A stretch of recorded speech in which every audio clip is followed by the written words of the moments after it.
U.S. hospitals are hanging by a thread. As a steward, healthcare systems network of hospitals was struggling. It stopped paying some of its vendors.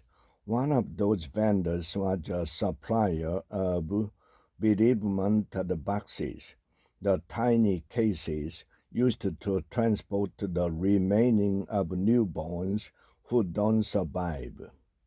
The vendor eventually stopped supplying the cases, which meant that grieving parents had to receive their children's remains in cardboard shipping boxes.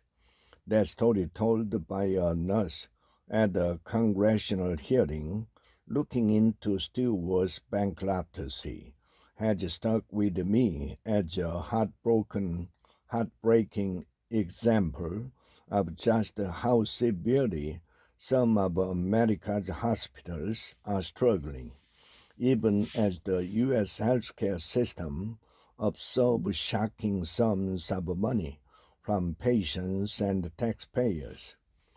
The confounding The confounding economics of U.S. healthcare are one reason that in 1960 the country had roughly 9.2 hospital beds per 1,000 people, but today that ratio is only about 2.3. Hospital cutbacks and closures have expanded America's medical desert. Places without nearby healthcare facilities or where long waiting times or high cost mean local people can't get timely care. The declining number of hospitals coincide with some depressing declines in healthcare metrics.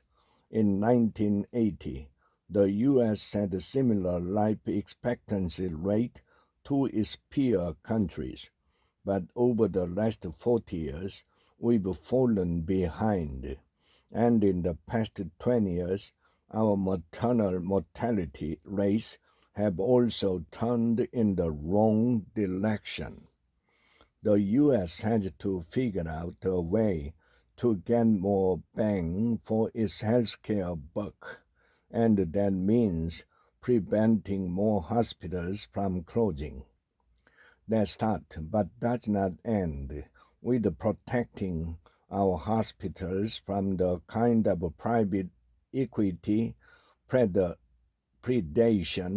on display as Stewart.